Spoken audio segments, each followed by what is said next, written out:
La vie spirituelle est d'abord un comportement. Habille-toi bien. Tu t'habilles bien pas parce que tu veux ne pas être à la mode. Tu t'habilles bien parce que tu sais que ton corps est le temple du Saint-Esprit. Celui qui va te rendre spirituel, te rendre plus puissant que la sorcellerie, te faire réussir dans une famille où personne ne réussit. Celui sur qui tu comptes là, c'est son totem qui est là. Il dit les impudiques ne verront pas le royaume.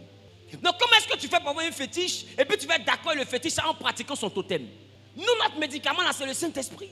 Les autres, les fétiches disent, il ne faut pas manger porc, ils ne mangent pas porc, ça marche pour eux. Nous, pour nous, ils disent, ne sois pas impudique, on est impudique et puis on veut l'obliger à nous bénir. C'est une combinaison qui ne marche pas. Si un fétiche n'est pas pris en otage par un occultiste, alors le Saint-Esprit n'est pas pris en otage par un chrétien. Il ne dépend pas de nous, nous dépendons de lui. On ne doit pas marcher comme on souhaite, on doit marcher comme il veut. Tu veux grandir spirituellement, réussir dans ta vie? Commence à faire ce qui plaît au Saint-Esprit. Il dit pornéia. Ton téléphone a les codes, on dirait la NASA. Parce que dans le téléphone, là, tu sais qu'il y a pornéia. Mais il y a des personnes qui sont prêtes à ce que le foyer se brise plutôt que de déverrouiller pour que sa femme voit ce qu'il y a dans le téléphone. Parce qu'il sait une chose, déverrouillage égale divorce. Donc, c'est mieux de faire pas déverrouiller, là au moins égale palabre. Et c'est que déverrouiller égale divorce. Non, un divorce et puis palabre, c'est quoi on préfère? On préfère palabre. Donc il dit, je ne peux pas déverrouiller. Parce que ça serait un palabre, on peut régler. Mais si je déverrouille là, ce que tu vas voir là, on ne peut pas régler. C'est à cause de pornéia qu'aujourd'hui, les téléphones sont devenus plus sacrés que le mariage. Sinon, comment tu fais pour avoir une vie privée dans un mariage? Tu as ta vie privée dans ton mariage. Le mariage à l'origine, Adam et Ève étaient nus. Ils n'avaient pas honte. Chacun montrait sa nudité comme il était. Mais toi, tu es nu, mais tu as quelque chose qui est habillé. Chacun cache un masque derrière un habit. Pornéia. Ton téléphone sonne. Tu sors de la douche et un savon dans tes yeux. Tu vas te tuer.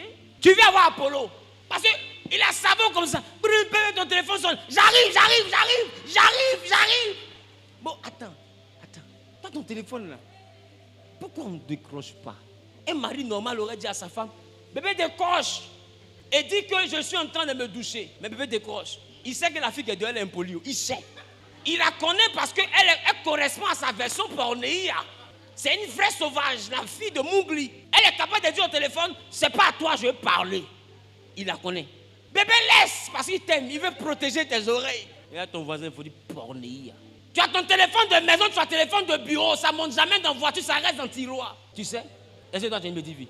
Pornéia. Non, le monsieur il est là, il paye, sa femme est sérieuse. Oh, le téléphone de la non-sériosité là. C'est elle au bureau. Quand elle arrive, elle allume. Elle finit de causer, elle finit, elle éteint. Elle rentre à la maison. Pornéia. Pornéia parce que vous êtes au bureau entre midi et 2, tous les bureaux sont bouclés. Vous faites quoi là-bas? Les bureaux qui sont condamnés là, c'est condamné pour quoi? Pour des dossiers spéciaux ou bien pour la CIA? Regarde ton voisin, dit. Le monsieur est en train de nous expliquer quelque chose qu'on fait.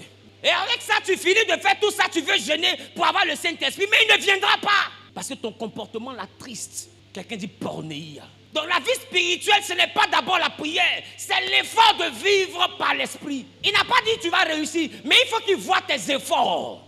À bien te vêtir, à dire des mots qui ne sont pas grossiers, à ne pas être vicieux, pervers.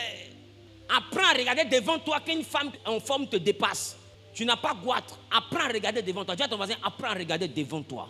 L'avenir, c'est devant. Je lui dis, celui qui met sa main à la charrue et qui regarde en arrière n'est pas digne de le royaume des cieux. Maintenant, toi, tu marches là, elle t'a dépassé là. Pourquoi tu te sens obligé de te tourner? Tu cherches quoi derrière? On dit, on ne regarde pas derrière. Ça a tué la femme de l'autre. Tu ne comprends pas ce qu'on t'explique là? Dieu dit ne regarde pas derrière, la regarder derrière, devient une statue de sel. Le sel, c'est la saveur. Tout le monde va prendre un peu de ce sel à préparer sa sauce. Tu ne vois pas joli garçon pour te dépasser. Tu es tes camarades, tu parles bien. Dès que joli garçon rentre dans le bureau, tu choques. Mode tout activé. Tu vas faire marcher comme ça. Marche comme ça. Parce qu'il y a un visiteur. Ah oui, qu'est-ce que tu dis quoi? Ah oui, copine. Non, le dossier là, s'agitait. Elle a agité, on dirait qu'il y a groupe électrogène dans son corps.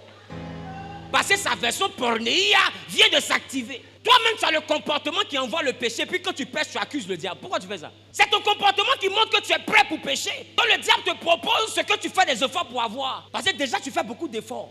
Pornéia, c'est la capacité d'avoir une femme qui cherche une femme. Pornéia, c'est une femme qui a pour rival un homme.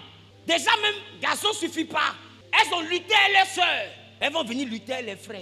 C'est quoi cette vie-là? C'est-à-dire, dis à ton voisin pornéia. Donc, vous limitez pornéia seulement à l'impudicité que vous connaissez. C'est plus vaste que ça. Je prie que Dieu te donne la capacité de vaincre ce caractère que représente pornéia. Que l'Éternel te donne la capacité de vaincre ce caractère au nom de Jésus. Qui a dit amen bien, que l'Éternel exauce cette prière. Qui a dit amen fort, que l'Éternel exauce cette prière. Qui a dit amen bien, que l'Éternel exauce cette prière. Alléluia.